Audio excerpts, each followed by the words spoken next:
petit sommaire, les amis, ceux qui sont là pour la première fois, les autres vous le savez, les habitués, eh bien on commence par un petit sommaire, comme ça ceux qui n'ont pas 3 heures à nous consacrer, eh bien vous avez l'essentiel en 10 minutes. Let's go pour le sommaire. De quoi je vais vous parler ce matin? Je vais vous parler de ça. De ça. Pousse-toi micro.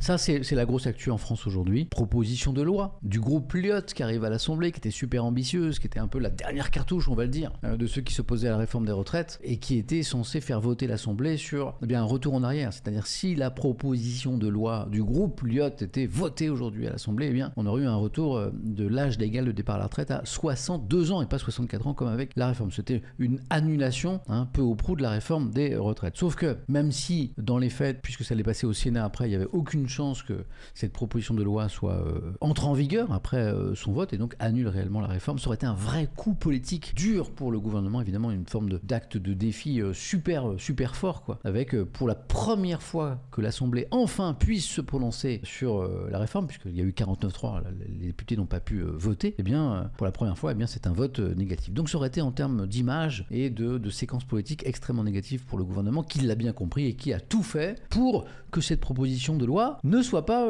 votée. Et c'est ce qui va se passer. Voilà. Sauf énorme rebondissement de dernière minute, qu'est-ce qui va se passer? Il y a quelques jours, l'article 1 de cette proposition de loi, l'article principal, celui qui nous fait revenir à 62 ans, a été retiré du texte par la commission des lois, forçant les députés du groupe Lyotte à remettre cet article via un amendement. C'est pas l'article 40 et même si c'était fait en commission des lois. L'article 40 c'est aujourd'hui. C'est un petit peu, c'est vraiment compliqué. Forçant aujourd'hui à remettre cet article via un amendement proposé toujours par le groupe Lyotte. Et c'est là que la présidente de l'Assemblée, Yaël Braun-Pivet, va sortir l'article 40. Aujourd'hui, elle a annoncé qu'elle le ferait, donc il y a quasiment zéro suspense, en disant au nom de l'article 40, comme cet amendement va augmenter les charges du pays en supprimant une économie, le passage de 62 à 64 ans, c'est anticonstitutionnel, donc on n'accepte pas cet amendement, il est rejeté. C'est peut-être la commission des affaires sociales, Marius, tu as raison. Il est rejeté et donc du coup l'Assemblée va peut-être voter sur ce texte, mais il est vidé de sa substance. Donc voilà, alors je vous résume un petit peu, même si ça va être dit dans les articles qu'on va lire ici dans Libération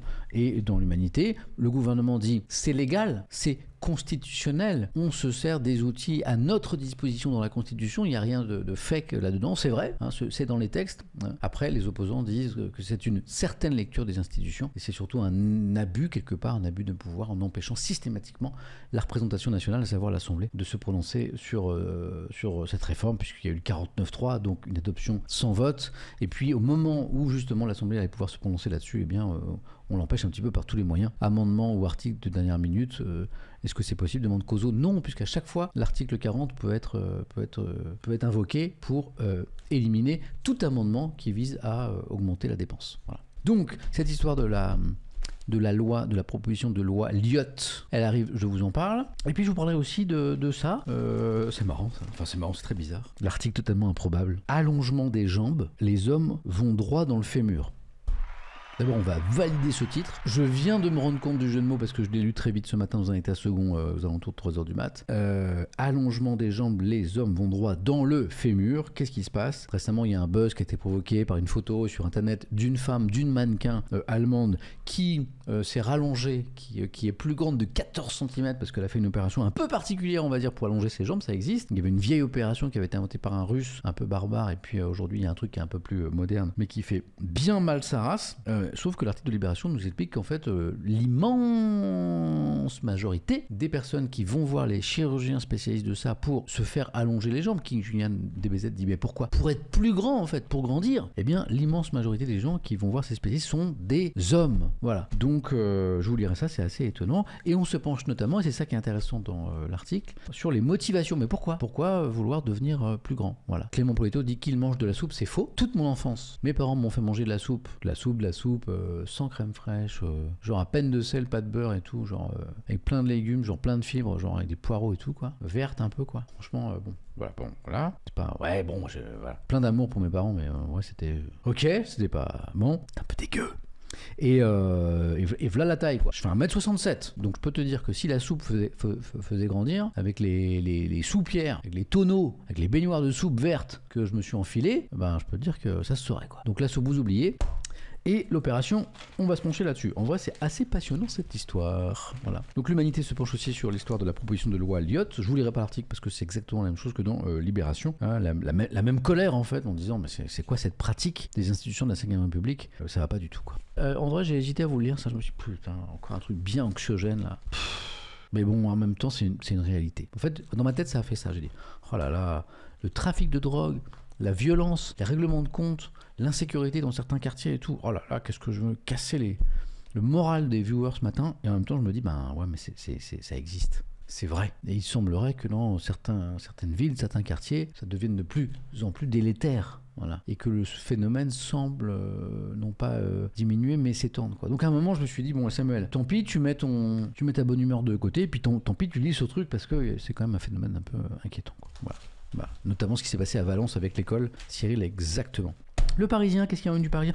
Une dinguerie, un truc de fou, les extraterrestres. Depuis toujours, je le sais. Depuis toujours, je sais qu'ils sont là, qu'ils sont pas loin, qu'ils nous regardent, qu'ils sont venus. Oui, je le savais. Non pas que, oui, statistiquement, la vie quelque part dans l'univers est possible, comme disent les scientifiques qui disent, quand récemment il y a des scientifiques qui ont écrit là-dessus, c'est passionnant, vu l'immensité du nombre de galaxies, vu l'immensité du nombre de planètes dans les galaxies, vu l'immensité, etc. Statistiquement, oui, c'est sûr, il y a de la vie quelque part. Quelle forme de vie, ça on ne sait pas, bien sûr. Mais là, c'est autre chose. Il y a un Américain, il y a un militaire américain, un gradé américain, un mec qui a bossé dans le renseignement, un officier, c'est ce monsieur-là, toutes ces déclarations, ces médailles-là, qui dit, le gouvernement américain vous cache des trucs. Il y a des trucs que savent le gouvernement américain, le gouvernement canadien, le gouvernement britannique notamment, puisqu'ils bossent ensemble là-dessus. L'humanité, certains pays, détiennent un appareil exotique, c'est le terme consacré, voilà, quelque part, qui serait un vaisseau spatial, c'est très précis, qui se serait crashé en Italie dans les années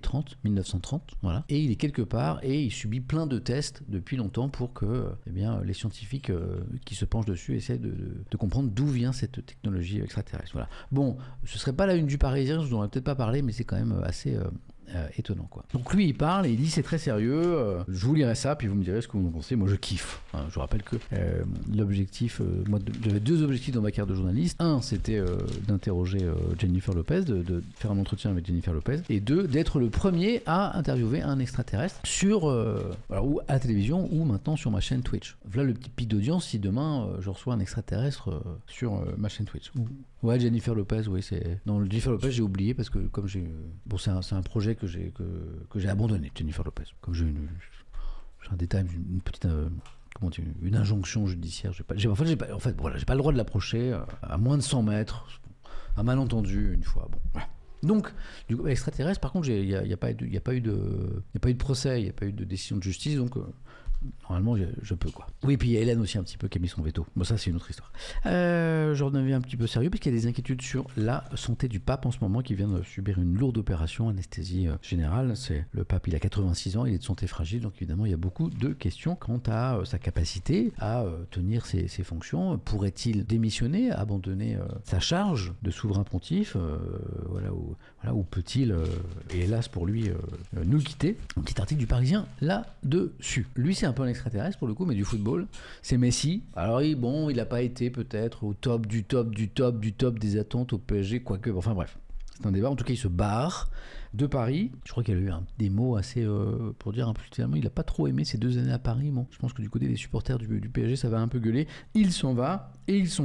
Alors il y avait beaucoup de suspense. Lionel Messi, est-ce qu'il partait au Barça? Est-ce qu'il retournait au Barça? Est-ce qu'il allait en Arabie Saoudite, moyennant, a-t-on dit ces dernières heures, 1 milliard de dollars sur 2 ans. C'est la dernière somme qui lui a été proposée pour aller en Arabie Saoudite. 1 milliard de dollars sur 2 ans. C'est vrai. C'est le dernier chèque qui lui a été proposé. Et il a dit non. Et il va à l'Inter. Mais pas à l'Inter de Milan, il va à l'Inter Miami. À Miami. Pourquoi Miami? On verra ça rapidement. Mais moi, du coup, dans l'équipe, j'ai vu un autre sujet que je trouve intéressant. Justement sur l'Arabie Saoudite, sur l'incroyable offensive de l'Arabie Saoudite dans le domaine du sport. Voilà. Et notamment, là, il y a Benzema qui y va, mais le fait de vouloir faire venir Messi participer de ça, voilà, bon, j'ai un petit peu dessous, hein, c'est le soft power notamment, et là il y a une double page dans l'équipe sur les ambitions de l'Arabie Saoudite en matière de sport, genre organiser bientôt une Coupe du Monde de football, hein. Vous avez aimé le Qatar? C'est reparti en Arabie Saoudite, et voir des Jeux Olympiques, voilà, donc ça c'est passionnant, c'est dans l'équipe ce matin. Donc on lira ça aussi. Pas mal, hein, ce matin, l'actu. Oui, un petit peu de tout.